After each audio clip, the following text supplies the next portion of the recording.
that we had last night protesting. Is that good? We That's have great. some of them here now. Okay, great. Against these That's okay. and teachers. All right. Before I introduce myself and talk about why we are here today, I would like to ask all of you here today a few questions. One, do you think gender ideology has a place in our children's classroom?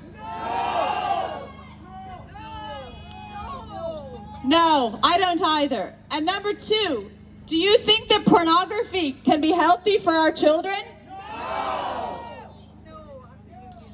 And three, should sex education be based on biological fact or a gender ideology?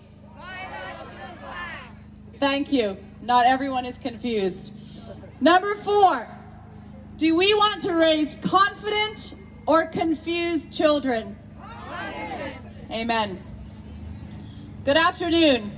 My name is Jana London. I'm a Meath mother of two small children. I have no political affiliation. I don't belong to any NGOs or organizations other than the organizations that I have founded myself.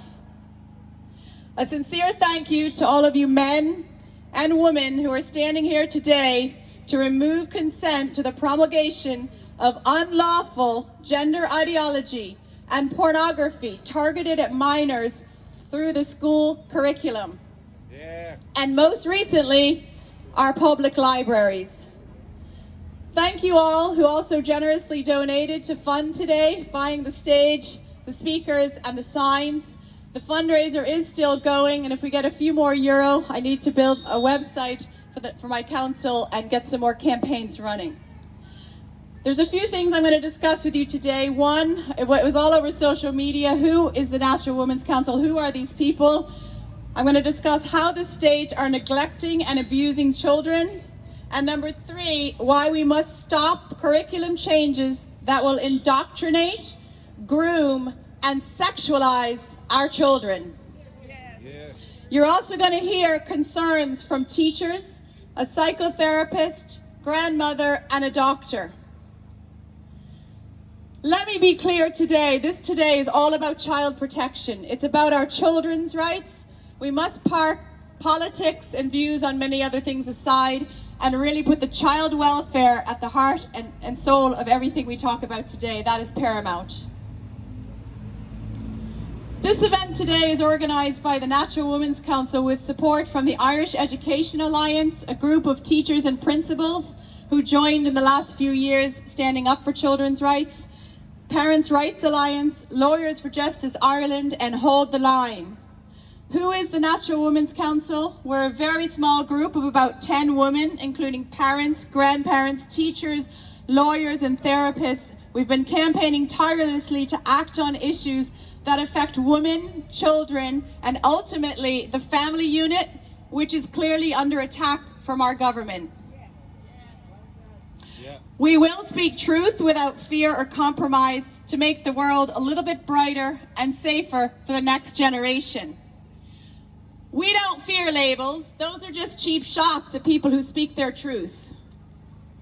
The Naturals Women Council was actually launched right here where I'm standing back on July 7th last year at an event that I hosted when the government was proposing to erase the words woman, she, her, and female from the Maternity Rights Act to make sure we were inclusive of transgender men who breastfeed.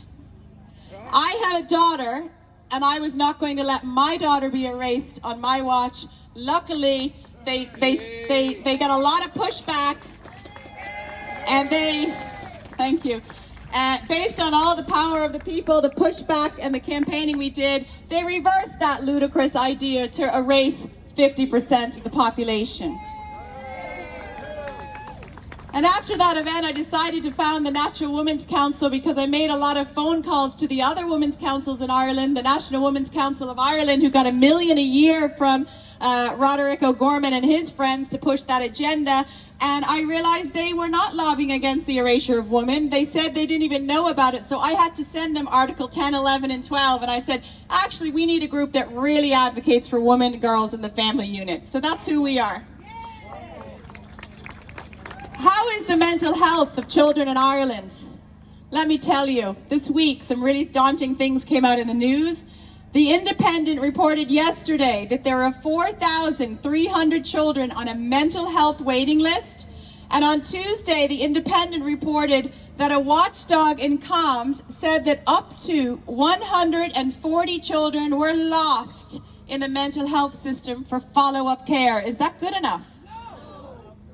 Even more worrying is Professor Tom Keane said that this was actually only looking at a 10% sample. There were 6,000 more cases, children in the mental health system, that were not even examined. I don't have a maths degree, but my basic math says that that could be over 1,000 children lost for follow-up care in the mental health system. So that begs the question, do you really think that the government has our children's best interest at heart? Are we surprised that our children are feeling traumatized, anxious, and confused based on the history? We have had the church and the state abuse children in care and collude to hide the records. We have had teachers abuse children through corporal punishment in the past, and more recently through the mental torture and isolation through unfounded, unjustifiable mask agendas and societal lockdowns that had no health and safety risk assessment. I know there wasn't a risk assessment because I asked the Department of Education and they said NEFIT did it, and I asked NEFIT and they said that the Education Department did it. Nobody did it. They're not safeguarding our children. So we stand here today to show that we don't consent to the proposed SPHE changes in school. How much more trauma do you think that our innocent children can handle? Ireland voted by referendum to protect our children, and as a result, we have the Children's First Act of 2015. This states, if material such as sexuality, ideology, pornography, and consent is rolled out in schools, it is not only inappropriate, it's actually child abuse by definition of our own child protection laws that all of you good people voted for. Yay! Let's go after them. We sure will. Watch this space. Yeah. Parents and schools were not notified of the SPHE RSE consultation for both the junior and senior cycle curriculum changes. The specific consultation that was done in October and December was done with government-funded NGOs and LGBTQI plus action groups. Why wasn't this survey communicated to parents and schools the same way as all of the other surveys? In the last couple of weeks on my school communication platform, Aladdin, I was able to participate in a survey on disability services, a survey on digital literacy. So it begs the question, do they really want parents' input, or are they simply trying to sneak this ideology in with no transparency? Sneak it in, you're right.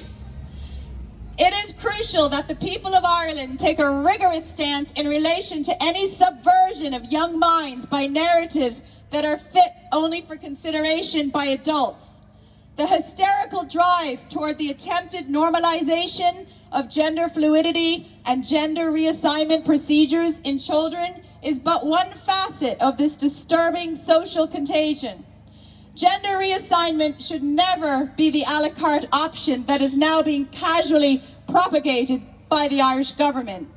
This is also misappropriation of your public funds as a budgetary and a resource impact on schools. They do get very angry. Sorry, I'll speak to you when I'm done. There's a misappropriation of your public funds. My question is, who gave the mandate to schools to do this? We're currently uncovering this. We've done loads of research the last week and a half, 2 weeks, digging down through all the holes of where this started.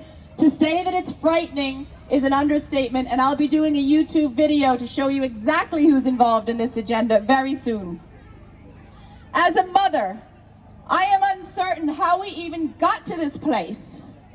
Young developing minds should not be led to believe that their gender is fluid or that they're born in the wrong body. We must not sow seeds of doubt and confusion where they don't exist. Children believe in the Tooth Fairy, Santa Claus, and the Easter Bunny. So if we taught them that gender is fluid, do you think they'd also believe that? This will shatter and destroy our children's sense of belonging and their sense of identity if we make them question if they were born in the right body. Bringing this ideology into the schools also poses a real risk for the most vulnerable boys and girls.